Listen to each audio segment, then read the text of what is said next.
The AM News coming to you on Global TV from Nigeria's capital, Abuja. I'm Uyag Mofwebe. President Bola Ahmed Tinubu has promised that his administration will repay Nigerians through massive investment in transportation infrastructure, education, regular power supply, healthcare, and other public utilities that will improve the quality of lives. He made this known during his first National and Democracy Day broadcast at the Aso Villa in Abuja, while asking Nigerians to sacrifice a little more for the country's survival, assuring that the sacrifice of fuel subsidy removal will not be in vain. Our correspondent, Prince Adegoke, reports. President Bola Ahmed Tinubu, in his first National and Democracy Day broadcast, said the removal of fuel subsidy is to alleviate poverty and free up for collective use the much-needed resources which had hitherto been pocketed by a few rich. The president admitted that the decision will impose an extra burden on the people, but he feels the pain of the masses. He therefore promised that his administration will repay Nigerians through massive investment in transportation, infrastructure, education, regular power supply, health care, and other public utilities that will improve the quality of lives. I feel your pain. This is one decision we must bear to save our country from going under and take our resources away from the stranglehold of a few unpatriotic elements. Painfully, I have asked you, my compatriots, to sacrifice a little more for the survival of our country.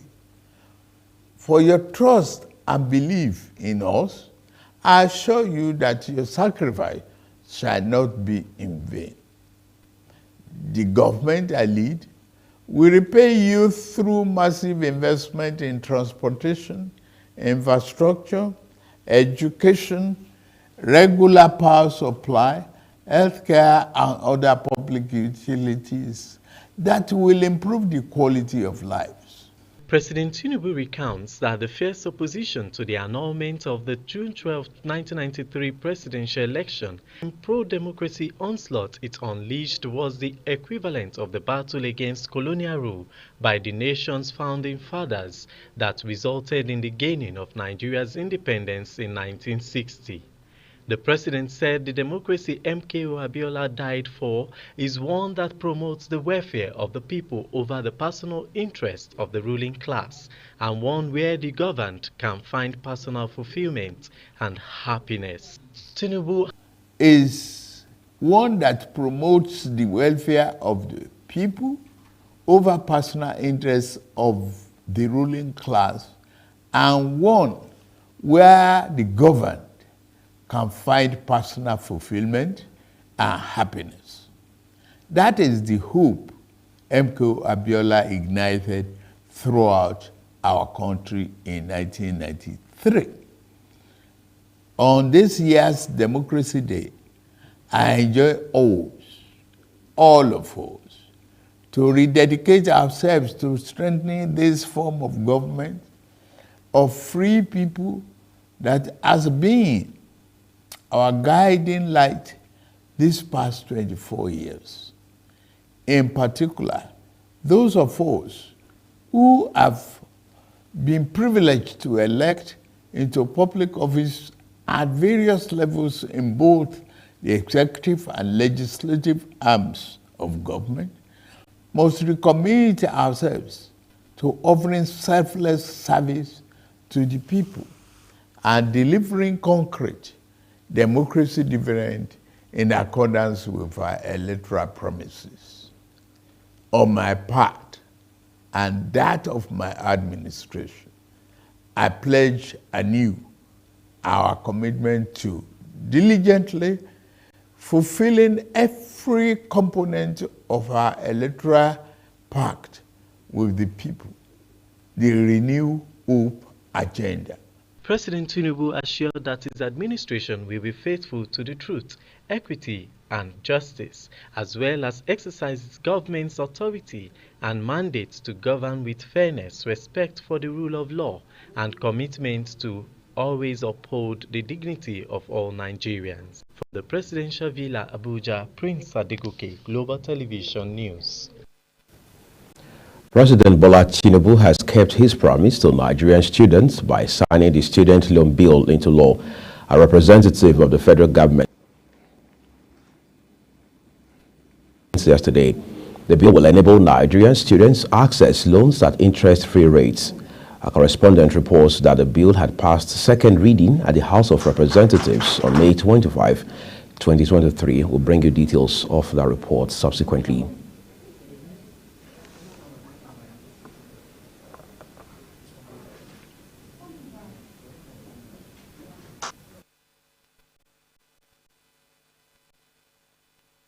A guard of honor at the forecourt of the presidential villa in Abuja as part of activities scheduled to mark the 2023 Democracy Day celebration. Our correspondent Prince Adegoke tells us more. To announce the arrival of His Excellency, the President and Commander-in-Chief of the Armed Forces, Federal Republic of Nigeria, President Bola Tinubu today joined other top government officials, heads of security agencies and service chiefs to mark the 30th anniversary of the annulled June 12, 1993 presidential election.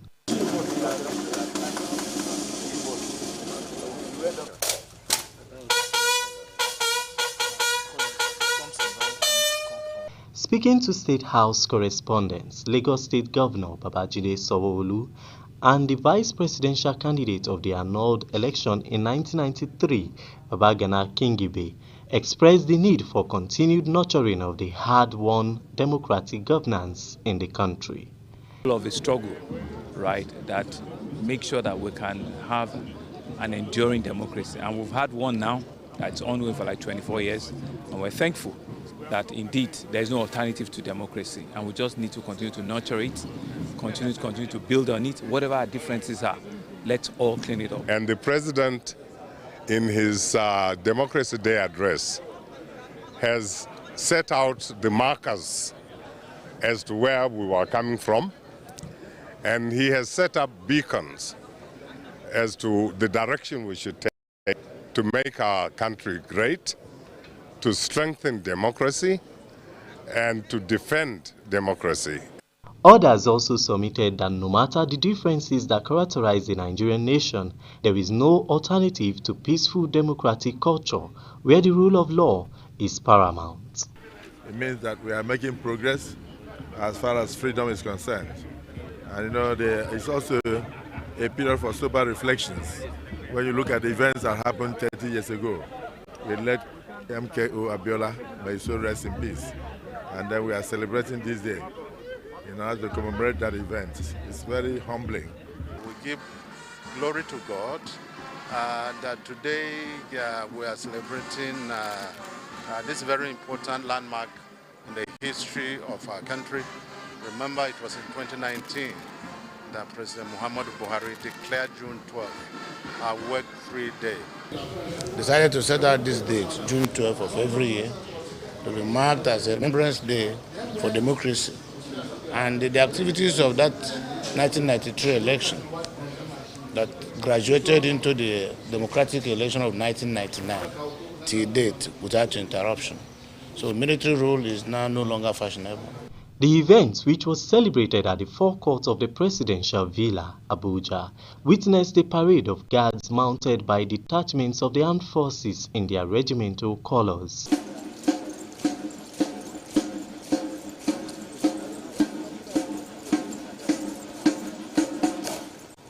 to seek permission from the special guest of honor.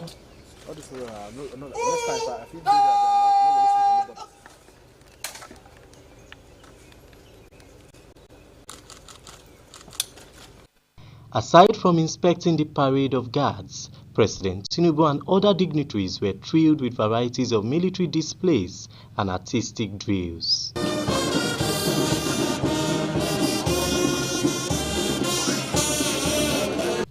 Meanwhile, there was also a variety of dance, drama and displays showcasing the cultural diversities of the Nigerian state.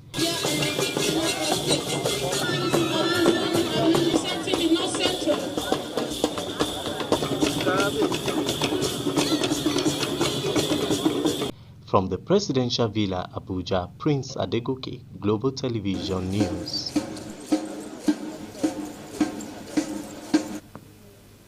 Former Vice President of Nigeria and presidential candidate of the People's Democratic Party in the 2023 general election, Atiku Abubakar, has said that democracy in Nigeria is still in bondage despite the end of the military administration in 1999. Atiku said this on a Facebook post to mark the 30th anniversary of the June 12, 1993 presidential election won by Bashiru Moshood Abiola, better known by the military junta of the then head of states, General Ibrahim Babangida, retired. Atiku said while it is important that Nigerians appreciate the successes they have recorded in making democracy the norm of politics in the country, democracy without a corresponding commitment to the principles of fairness and fidelity to the role of play by stakeholders in conducting elections, he says, still leaves the people prostrate to dictatorship tendencies. The governor of Imo State and chairman of the Progressive Governors Forum, Hope Uzodimma, has expressed confidence in the victory of the All Progressives Congress's chosen candidate, Godswill Akpabio, as the next president of the Nigerian Senate, with barely 24 hours to the inauguration of the 10th Senate. Uzodimma made the assertion while speaking to State House correspondents after a meeting with President Bola Tinubu at the Presidential Villa after the Democracy Day celebrations. Prince Adegoke tells us more. We had a close session between myself, the party candidate for the office of the Senate President. The governor of Imo State and chairman of the Progressive Governors Forum, Hope Uzodimma, affirmed that the committee set up by the president to resolve the 10th National Assembly leadership dispute has made significant progress in collaboration with the outgoing Senate President, Ahmad Lawan. The governor, who chairs the committee set up by the president, assured Nigerians that Lawan will work for the emergence of the preferred candidates of the APC. We had a useful discussion with Mr. President, and the outgoing Senate President has also committed to working to ensure that our preferred candidate for the position will be elected. So the political party, which is APC, working with other political parties, because what is at stake is national interest, the interest of our country, and how to ensure that the new president is supported. Akpabio assured Nigerians of a united 10th Senate under his leadership. We shall do everything possible to ensure that we meet the aspirations of Nigerians. We hold public hearings before we take any decision. It will be the decision of Nigerians for the betterment of Nigeria. We think Nigeria first. Every senator, irrespective of political party, must come into the chambers as a senator of the Federal Republic of Nigeria. And so we have a lot to do. We must assist the President Bola Ahmed Tinubu to put the right policies in place by our own, putting the right legislations in place to make sure that business thrives and we create employment opportunities for Nigerians. And I assure you that every senator is important and there is no political party once I'm inside there. Everybody is important and all political parties shall be carried along. From the Presidential Villa, Abuja, Prince Adegoke, Global Television News. Former Deputy National Publicity Secretary of the ruling All Progressives Congress, Yakini Nabena, has backed the immediate past Minister of Niger Delta Affairs, Senator Godswill Akpabio, to emerge Senate President ahead of Tuesday's election of presiding officers for the 10th National Assembly. He said the choice of Akpabio would balance the Muslim tickets that brought in President Bola Tinubu and his deputy, Senator Kashim Shettima. Nabena pleaded with senators-elect from the north, including former Governor Abdulaziz Yari, to work towards uniting the country. At the political parley, Aliyu Batera from the northeast and Yusuf Gadi from North Central agreed to step down from the race and endorse the preferred candidates of the party from the northwest, Tajuddin Abbas, for the position. The Department of State Services has confiscated the passport of the suspended Central Bank Governor, Godwin Emefiele, following his suspension on Friday as a result of the ongoing investigation of his office and planned reforms in the financial sector. The service arrested Emefiele in Lagos and flew him to Abuja. The spokesperson for the service, Peter Afunaya, in a statement said Emefiele had been taken into custody and was under investigation. However, a source in the DSS said it was standard procedure for his travel documents to be seized pending the conclusion of the ongoing investigation. The source added that the office and residence of the suspended Apex Bank governor would also be searched. The immediate past Minister of Aviation, Hadi Sirika, has accused the chairman of the House of Representatives Committee of Aviation, Nalim Nanji, of demanding 5% stake in the controversial and proposed national carrier, Nigerian Air. Sirika made the accusation during an interview with Arise Television. Nanji had earlier declared Nigeria Air as a fraudulent deal after stakeholders in the project had appeared.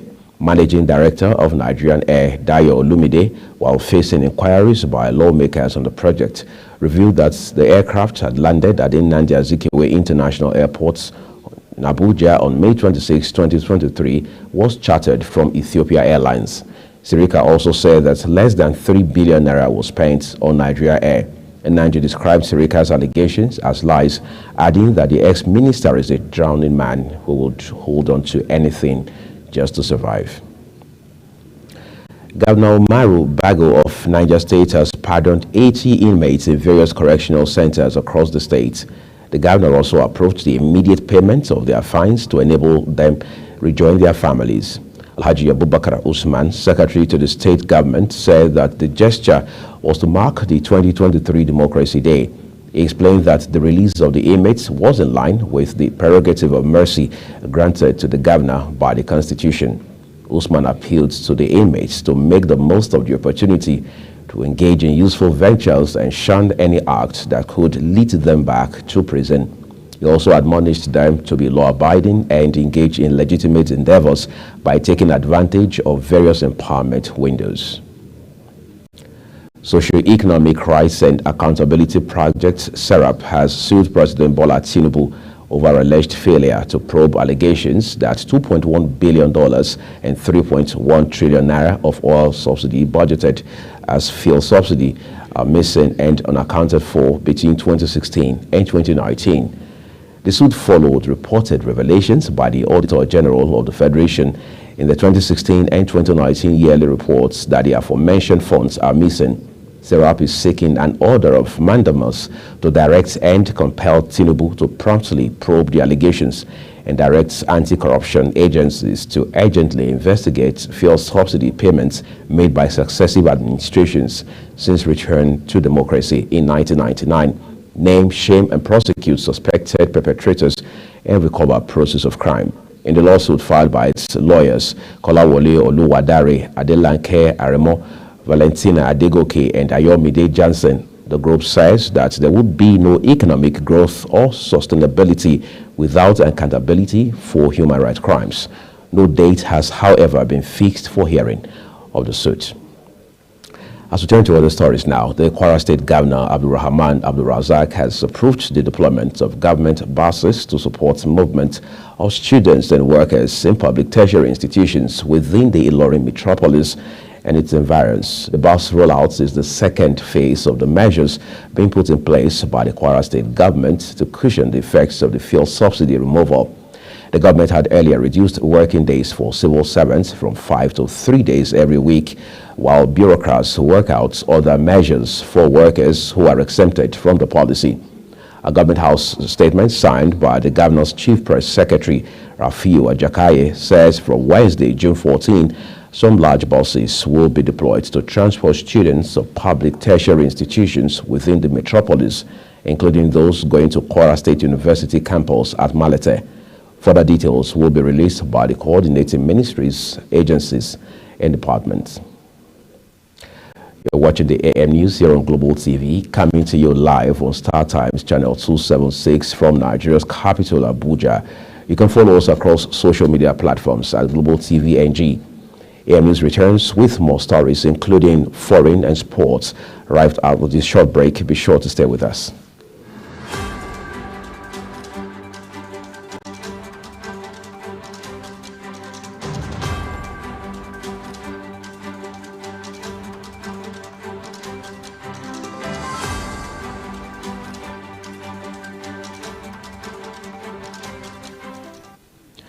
Thank you for staying with us here on the AM News. Let's take a look at business. The National Bureau of Statistics, NBS, has released data which shows Nigeria has recorded 5.14 trillion naira in crude sales in the first 3 months of 2023 from 4.9 trillion naira realized over the last quarter. This is despite a 6% decline in oil prices from $88.5 per barrel in the fourth quarter of 2022. Crude oil exports accounted for 97.37% of Nigeria's foreign trade. Meanwhile, Nigeria, alongside other OPEC and non-OPEC members at the latest Joint Ministerial Management Committee (JMMC) meeting, agreed to a cut in production volumes in order to ensure global oil market stability. National Pension Commission has revealed that a total of 95,045 participants have contributed 436 million naira under the micro pension plan as of April 2023. Director General of PENCOM, Aisha Dahiru Umar, said this during the micro pension open day organized by the Pension Operators Association of Nigeria, known as PENOP, in Lagos. The DG said the NPP initiative will help to promote economic growth by providing a stable source of income for retirees and reduce old age dependency, thereby causing a reduction in the poverty rate. Aisha said the Commission has recorded some modest success in its efforts to extend pension coverage to the informal sector. Nigerian Midstream and Downstream Petroleum Regulatory Authority (NMDPRA) has raised an alarm over the illegal petroleum lifting operations taking place at Bonny River Terminal. The vessel Barranca Gas is said to be lifting butane at Bonny River Terminal without the authorization or participation of the NMDPRA, which is the agency of government statutorily responsible for regulating operations at the terminal. The regulator reviewed that this action is being facilitated with the active connivance of ExxonMobil, who have illegally destroyed the locks on the seal line valve, whose keys are in the custody of the authority. The actions of ExxonMobil and Barham Gas constitute economic sabotage, criminal damage, and theft of Nigeria's natural resources. NMDPRA therefore urged the Chief of Defense Staff to urgently prevent the selling out of Barham Gas until investigations into the matter are concluded. However, ExxonMobil, in response, simply reiterated that all operations of the NPN joint venture are carried out in full compliance with law. And on the foreign scene, European leaders visiting Tunisia have promised more than $1.07 billion in financial aid, as well as investments in undersea data cables and renewable energy in an effort to restore stability to the North African country and stem migration from its shores to Europe. Tunisia's increasingly autocratic president hosted the leaders of Italy, the Netherlands, and the European Commission for talks aimed at smoothing the way for international financial bailouts of the increasingly troubled country. We will support Tunisia to strengthen its economy. The European Commission is considering macrofinancial assistance as soon as the necessary agreement is found. And we are ready to mobilize up to 900 million euros for this purpose of macrofinancial assistance. As an immediate step, we could provide an additional up to 150 million euros in budget support right now. We are ready to host an international conference on migration and development in Rome that we talked about with President Sayed as a further step in this journey that we have undertaken together. And of course, we consider this work useful also to help Tunisia in its negotiation.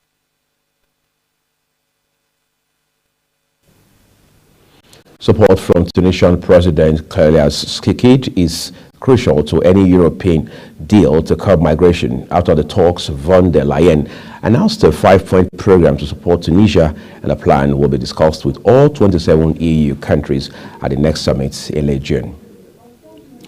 The United States and Saudi Arabia have condemned the resumption of violence in the Sudanese capital, Khartoum, where residents have reported airstrikes and exchanges of artillery fire.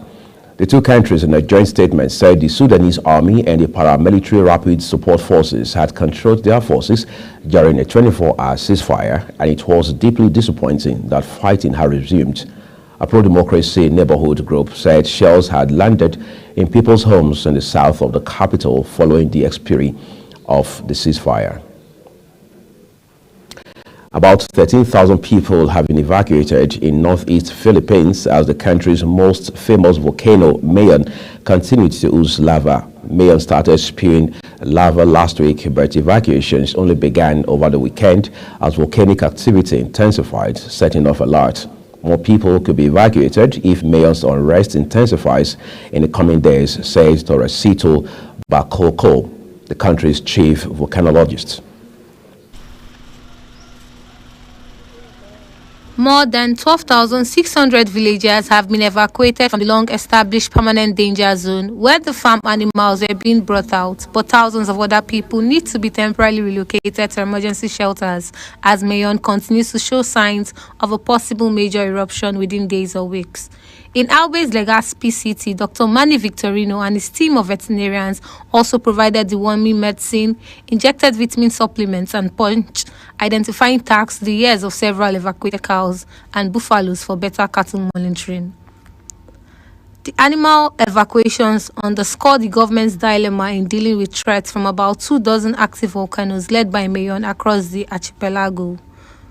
Authorities raised the alert level for the volcano after superheated stream of gas, debris and rocks cascaded down its upper slope, indicating activity below the surface that could precede a hazardous eruption within days. An air deployment exercise viewed as the biggest in NATO's history and hosted by Germany got underway yesterday. The Air Defender 2023 was long planned but serves as showcase for the alliance's capabilities amid high tensions with Russia.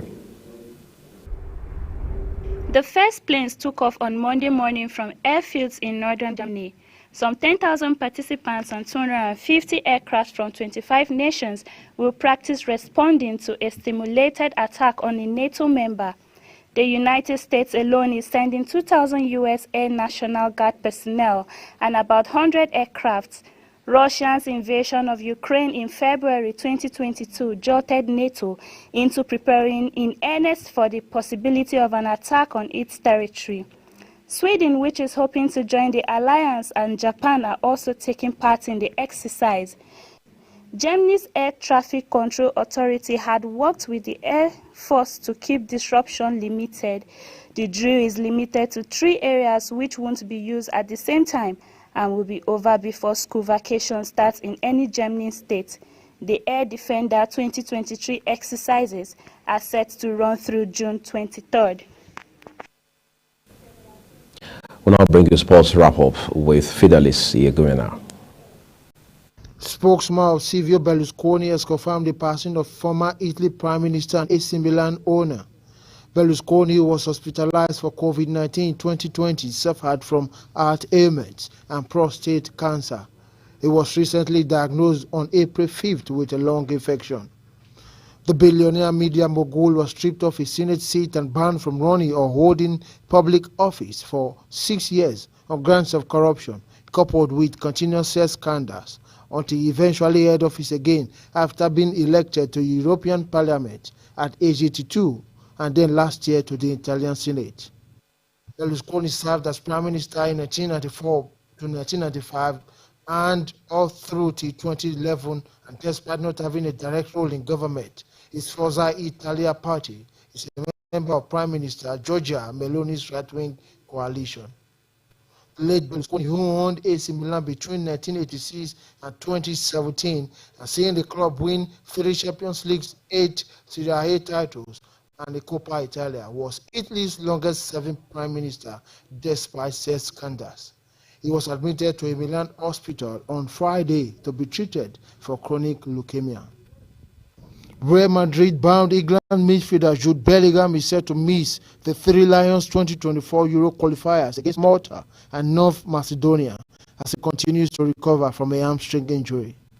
The England international will not be joining his teammates but will spend time at England's National Football Centre to rehabilitate the injury that saw him miss out of his club's final game of the season, which saw Dortmund gifting the Bundesliga title to Bayern Munich by playing a 2-2 draw against Mainz. The England star, who dazzled in the World Cup in Qatar last year, agreed to make the switch to La Liga giants Real Madrid in a deal that will be completed once it passes a medical. England opened their Euro qualifying campaign with wins against Italy and Ukraine in March and will now play Malta in Takali come June 16th before playing host to North Macedonia at Old Trafford in Manchester come June 19th. The Super Eagles coach Jose Peseiro opened camp on Sunday with about 19 Eagles already on camp for the African Cup of Nations qualifiers match against Sierra Leone, and 4 more players are expected to report in today. The Eagles are camped at the prestigious Eco Hotel and Suites in Lagos State and gears towards beginning preparations tonight at the Mobolaji Johnson Arena Stadium in Onikon, Lagos State. Players like Lukman, Ekong, Iwobi, Basi, Omero, Indidi, Yenasho, Awoniyi, Simon, and a host of others are already on come Sunday, 18 June at the Samuel Canyon Dole Stadium in Monrovia, Sierra Leone. Fidelis Inyegumena for Global Television News. And that's it for the AM News here on Global TV from Nigeria's capital, Abuja. Well, Star Times Channel 276. Do well to follow us across our social media platforms at Global TV NG. Thank you so very much for watching. I am Muyi Agmofwegbe. Global Morning starts right now.